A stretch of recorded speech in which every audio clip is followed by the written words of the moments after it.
मित्रों, ये पूजा उन लोगों के लिए बहुत ही कारगर है या उपयोगी है या उनके लिए ही है जो अपनी भागदौड़ की ज़िंदगी में बड़ी मुश्किल से 2-3 मिनट की पूजा करते हैं, अगरबत्ती दिखा के चले जाते हैं। ऐसे लोगों के लिए बहुत ही कारगर है, बहुत ही ज़्यादा परिणामदायक है। मैं उन लोगों के लिए ऐसा नहीं कह पाऊँगा जो विधि विधान को समझते हैं और अपने तरीके से नियम से अलग अलग देवी देवताओं का पूजन करते हैं, पर जो भी संक्षिप्त पूजन करते हैं उनके लिए ये बहुत ही ज़्यादा कारगर है, बहुत ही ज़्यादा श्रेष्ठ है।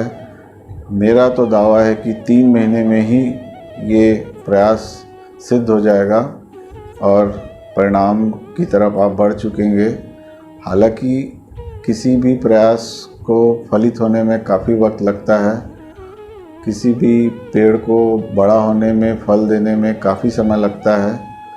इस पेड़ के लिए विश्वास ही खाद है और निरंतरता ही इसकी के लिए जल है।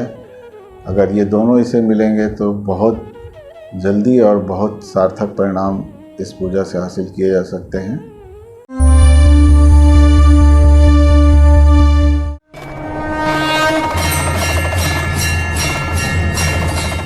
नमस्कार मित्रों, मैं राजेश श्रीवास्तव, रत्न ऊर्जा एवं ऑरा विशेषज्ञ। आज बात है दैनिक पूजा की।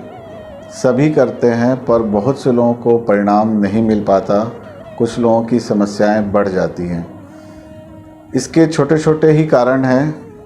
पूर्ण विश्वास का नहीं होना, देवता का सही चयन ना होना, पूजा की विधि सही ना होना और विज्ञान और आस्था के बीच संबंध ना होना। इस विषय में विद्वानों की बहुत सारी राय उपलब्ध है।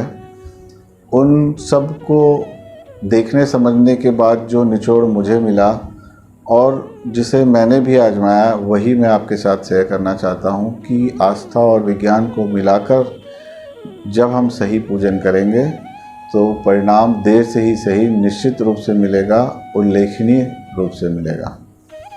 इसके संबंध में कुछ तर्क और कुछ उदाहरण मेरे फेसबुक पेज में उपलब्ध है। यदि मेरी किसी बात से कोई लिंक नहीं दिखाई देता तो आप उस पर जाके तर्क ढूंढ सकते हैं। वीडियो में मैं संक्षिप्त ही जानकारी देना चाहूँगा। मित्रों, ये पूजा की विधि आस्था और सबकॉन्शियस माइंड की वर्किंग को मिलाकर बनाई गई है, जिसे कभी भी कहीं भी किसी भी हालत में किया जा सकता है। इसके लिए ज़रूरत है तो सिर्फ एक महत्वपूर्ण बात की कि आपके इष्ट देव कौन हैं। थोड़ा कठिन है इसे ढूंढना। या तो आपके मन में किसी भगवान के लिए पूर्ण आस्था हो, कोई आपको डाउट ना हो, या फिर आप कम से कम 3-4 आचार्यों से, ज्योतिषाचार्यों से मिलकर कुंडली के अनुसार अपने इष्ट देव का चयन करें। यदि आपको सही इष्ट देव मिल गए तो ही ये पूजन की विधि आपके लिए कारगर है और बहुत कम समय में ही आपको थोड़े थोड़े परिणाम मिलना शुरू हो जाते हैं। तो आइए देखते हैं कैसे इसकी पूजा करनी चाहिए।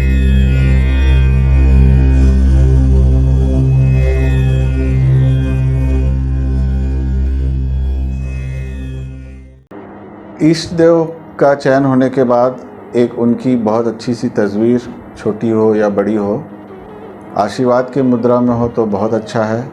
उसे पूजा स्थल में या ऐसी जगह पर जहां बैठकर आप 5-7 मिनट का पूजन कर सकते हैं, ध्यान कर सकते हैं, वहां उस चित्र को लगाइए।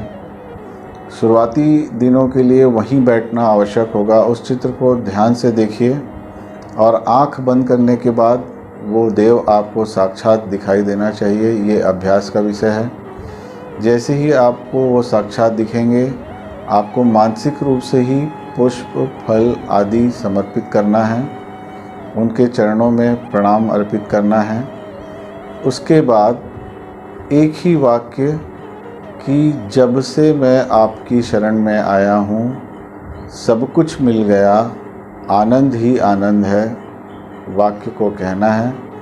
उसके बाद आप महसूस करें कि जो भी प्रसाद आपने उन्हें दिया है वो उसका ग्रहण कर रहे हैं और आपकी तरफ आशीर्वाद दे रहे हैं, या रोशनी के रूप में या आपके सर पे हाथ रखते हुए।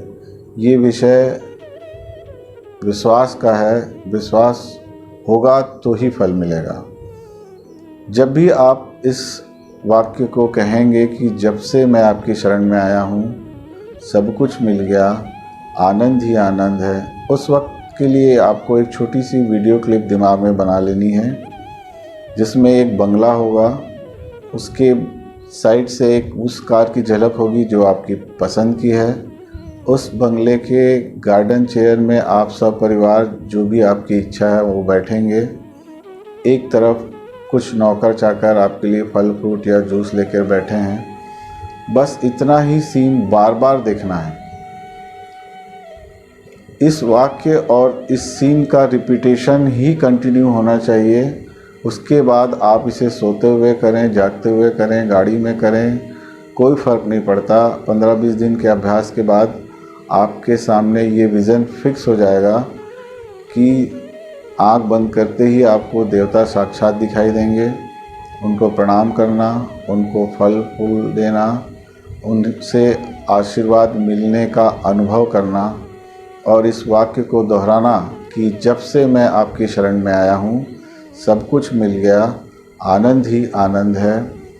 ऐसा बोलते हुए उस दृश्य को देखना जिसमें एक बंगला है, बगल में आपकी पसंद की गाड़ी दिख रही है, गार्डन चेयर में आप अपने परिवार के साथ आनंदपूर्वक बैठे हैं, बच्चे खेल रहे हैं, कुछ सेवक आपके लिए फल फ्रूट लेकर खड़े हैं। ऐसा फिक्स करना होगा, वो तस्वीर भी और ये वाक्य भी। बार बार पुनरावृत्ति करने से सबकॉन्शियस माइंड में ये बात बैठ जाती है और फिर वो इसके जुगाड़ में लग जाता है या कहें कि उसे सच करने की दिशा में काम करने लगता है। इस बीच आपके ईश्वर की प्रार्थना भी काम करना शुरू करती है और विज्ञान और आस्था दोनों जब एक साथ काम करने लगते हैं तो परिणाम की संभावना बढ़ भी जाती है और त्वरित भी होती है। इस विषय में कुछ उदाहरण मैंने फेसबुक के अपने aura and astro remedy page में डाले हैं कि क्यों ये सब बातें कारगर हो सकती हैं। जितनी सिंपल लग रही है उतना ही कठिन है इस बात पर विश्वास करना, और जिसने भी इसे विश्वास से किया उसे फल मिलना भी निश्चित है, क्योंकि यहाँ विज्ञान और आस्था दोनों एक साथ काम कर रहे हैं। या तो सबकॉन्शियस माइंड रिजल्ट देगा या ईश्वर। इस बात को गंभीरता से समझने का प्रयास करें। फेसबुक पेज में लिंक देखकर भी शायद आपको कुछ डिटेल समझ में आए। मेरी दृष्टि में तो ये बहुत ही कारगर विधि है पूजा की, जिसे आप कभी भी किसी भी स्थिति में बिना नहाए बिना धोए सोने से पहले और उठने के बाद तो निश्चित रूप से इसको करना है, और सब कुछ मानसिक रूप से ही अर्पित करना है। यही इस पूजा की खासियत भी है और इस खासियत का आप सब लाभ उठाएं, ऐसी मेरी इच्छा हुई और मैंने आप सबसे ये शेयर किया। ये बहुत सारे विद्वानों की राय का निचोड़ है और मैं इस बात से न सिर्फ सहमत हूँ बल्कि मैंने इसके परिणाम भी हासिल किए हैं, इसलिए ये सारी बातें मैं आप सबसे शेयर कर रहा हूँ। इष्ट देव की साधना निश्चित रूप से रिजल्ट देगी, बशर्ते आप इष्ट देव के चयन में कोई गलती ना करें। एक नहीं 4 लोगों से पूछें जब तक आपको स्पष्ट पता ना चले कि आपकी कुंडली में आपके लिए इष्ट देव कौन है, या आपको किसी पर अटूट विश्वास हो तो भी ये काम किया जा सकता है। तो मित्रों, इस विज्ञान और आस्था के मिलन से जुड़े पूजा विधि का लाभ उठाइए। बहुत बहुत धन्यवाद। नमस्कार। अगर आपको मेरी बात ज़रा भी अच्छी लगे तो प्लीज़ लाइक और शेयर करना मत भूलिएगा। यही हमारी खुराक है, इससे हमें आगे दौड़ने की हिम्मत मिलती है। नमस्कार।